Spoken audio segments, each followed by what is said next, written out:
Hey everybody, welcome back to the channel. In this video, we're going to be chasing down some elusive locals all over the North Tampa area between the Brooksville and then the Clearwater subs, as well as catching a couple Amtraks down in downtown Tampa as well.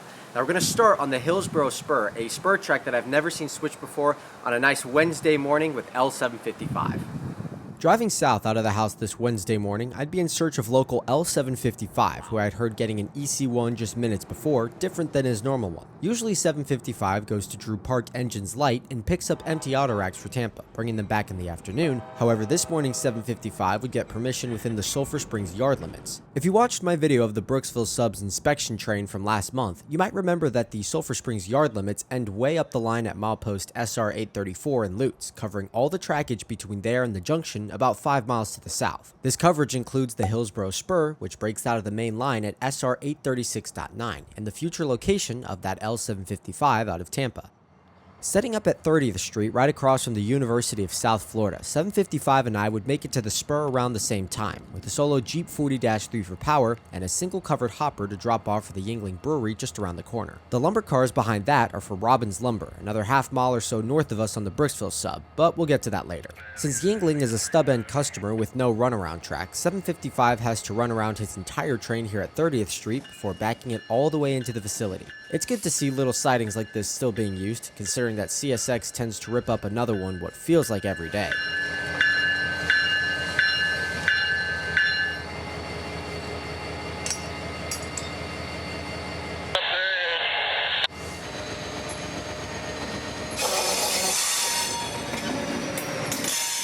The Hillsborough Spur is an interesting piece of trackage, built by the Seaboard when the Brooksville sub was still a through route to Waldo and the S-Line. It's actually what I believe to be one of the only pieces of track in the state that was once served by both ACL and SAL at the same time. Once upon a time, the Seaboard built this track out of their Brooksville main line, east all the way past the Hillsborough River, connecting to the Atlantic Coastlines main in Thenodisassa, nowadays the very northern section of the Navy Y, and now abandoned. In the mid-1960s, the spur was full of industry, including the AB Brewery, which was situated inside of Busch Gardens, which is about a half mile south of us.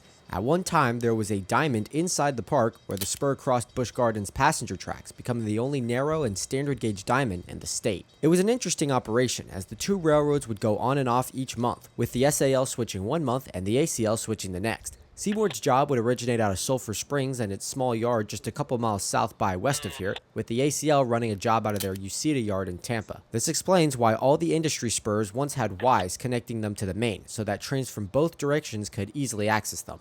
Nowadays, 755 is the only train that switches the spur and its sole customer in Yuengling. Just a handful of years ago, CSX put the runaround track here back in service so that crews would no longer have to back all the way from here from Sulphur Springs, making for a much smoother operation for today's crew as they back around the curve and into Yuengling's property. A view from the air helps us situate us, as the conductor opens the small gate to access the industry. In the foreground is Pepsi's massive warehouse and distribution plant. I'm not sure if their syrups and drinks are actually made here, but either way it would be quite busy this day.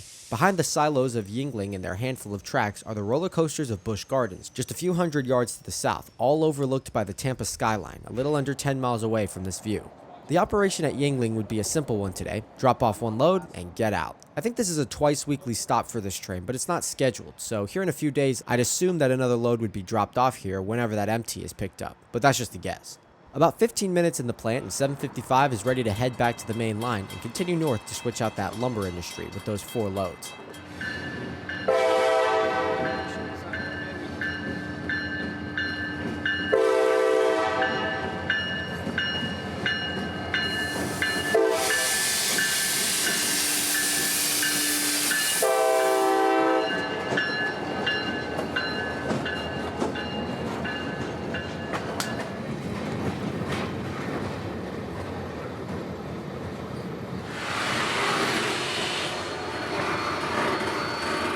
This is Robbins Lumber, an industry that I've actually never seen switched before, located just south of East 131st Street at milepost SR 835.8. It's a busy place, obvious by their 4 empties, about to be replaced by 4 more loads. For some reason, I always thought the Brooksville sub switcher would work this place, but since it's within the yard limits, the milepost of the spur isn't even mentioned on the timetable.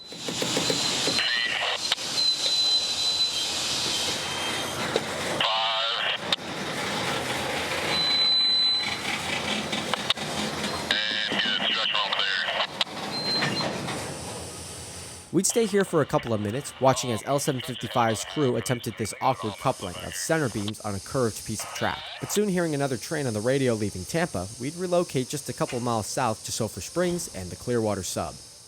This is Sulphur Springs. While it doesn't look like much now, this was at one point the hub of North Tampa rail traffic for decades as a signal junction between the Brooksville sub and the Clearwater sub, which saw Amtrak service into the 1980s. The manual switch closest to us is at the north end of the pocket track, the only remnant of Seaboard's small yard here, which hosted about 5 tracks for cars waiting to be taken in or out of Tampa or delivered to industries in the area, including that Hillsborough spur I just talked about. Back in its Seaboard coastline days, Sulphur Springs had a depot here that was used as an origination point for local crews to start their day, print their train orders, and get direct messages from the dispatcher in Jacksonville. 2 local jobs were based out of here every day, with the rock and coal trains for Brooksville and passenger and freight moves alike for Clearwater passing by on both main lines. Signal bases similar to those in Haines City or at Navy Y still reside buried in the trackside brush here, with only one signal still remaining, a small 2-light dwarf installment that's tied to the spring switch. This is the end of the Brooksville sub, where it comes back together with the Clearwater line at this switch. Since that line gets about triple the amount of trains as the Brooksville side, the switcher's default position is reversed to guide trains west towards the Gulf. Coming north out of Tampa and taking that route this morning would be L791, with a short train of rock and a couple tankers for Clearwater and the busy industrial neighborhoods over there.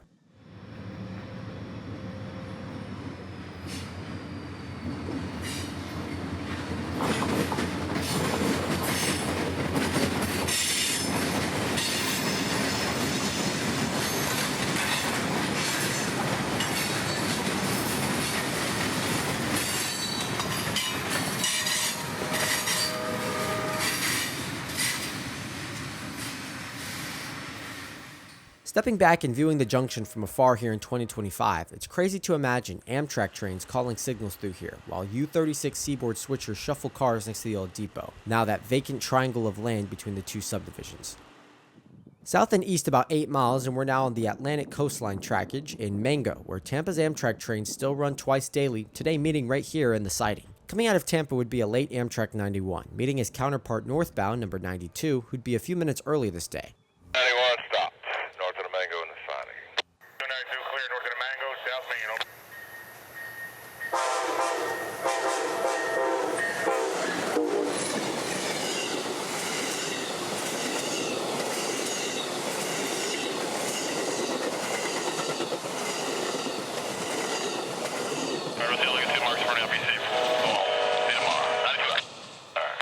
Trailing behind 92's lead motor would be Amtrak 160, painted in their Phase 3 livery, a nice addition to this afternoon's catch. It would be a quick meet as to not waste either of the train's times, as the switch at North End Mango would be bent for the siding just moments after 92's passing. Leading 91 today would be a P42, a bit beat up, but still working hard for the company in its final days. I think most of us here grew up seeing these and will likely miss them as they give way to the more modern, sleeker, and uglier Chargers.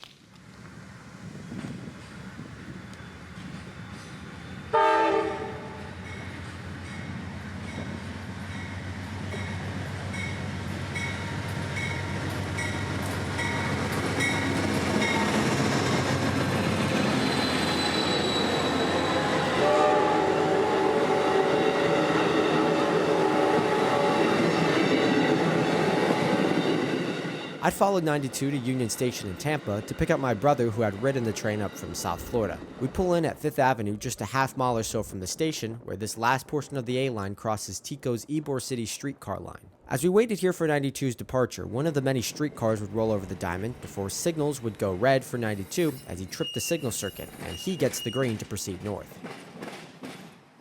He's running right now on time, and his fresh engineer, just a minute into his trip to Jacksonville, plans to keep it that way.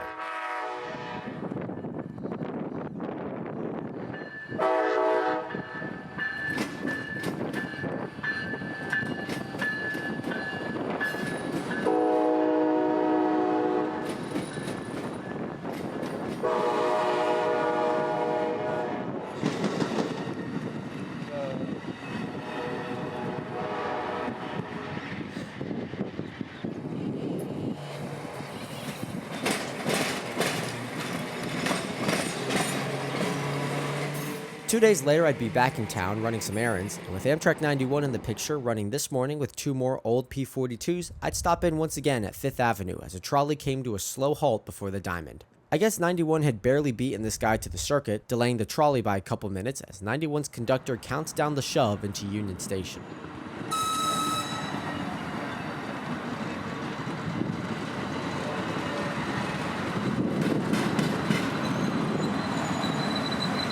'91 would once again be on time today, so I'd catch him departing Tampa with the full head of steam now, through the foggy noontime air that would bring storms later in the day.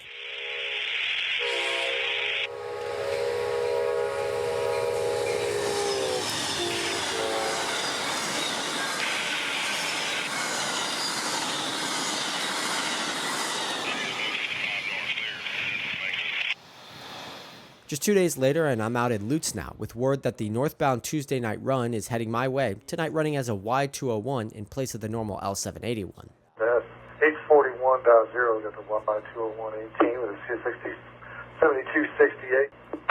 As you heard, the symbol for tonight's 781 apparently didn't exist in CSX's system, so instead of wasting time trying to get an approval to create it, the crew would run under their original ID as Y201, the symbol they assumed when this crew went on duty at 1700.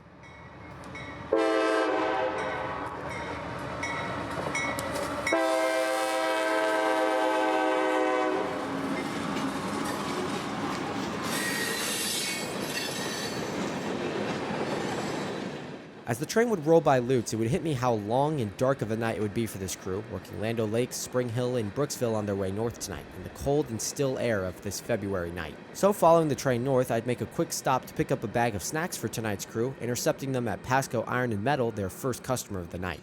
As the train would pull down towards the switch, the engineer would bring the train to a stop as the conductor uncouples the scrap cars destined for the spur from the rest of the train. This would give me enough time to talk to the engineer and let me meet the conductor trainee on tonight's train, of whom I'd give the snacks to.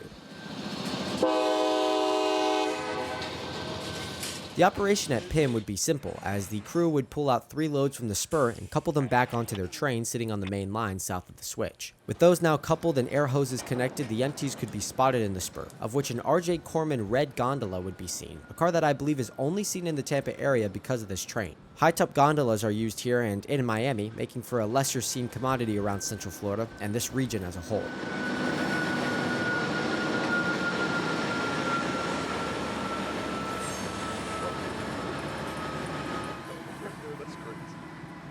With the empties now dropped in the spur track and engine pair recoupled to the train on the main line, all Y201 has to do is blast the horn a couple times and head north. Before this, however, we'd get the chance to chat to the conductor, who'd be very appreciative of the snacks and learn about the channel. If any of you crew members are watching this video of the Y20118, thanks for making tonight so special. I hope to see you all around soon.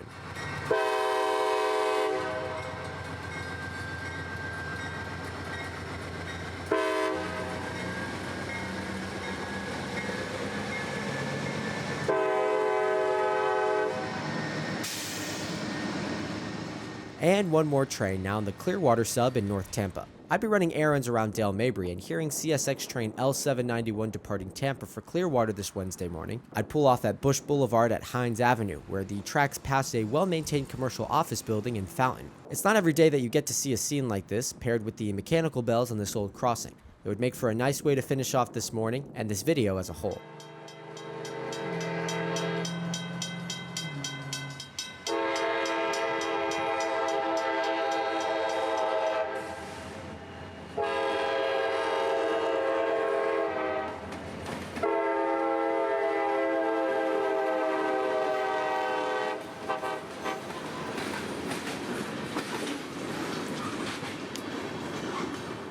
I hope all of you enjoyed this little compilation of trains around my local lines, just as much as I enjoyed driving out there to film them. But until we meet again somewhere out there trackside, this is Christian from Multicolor Films, end of transmission.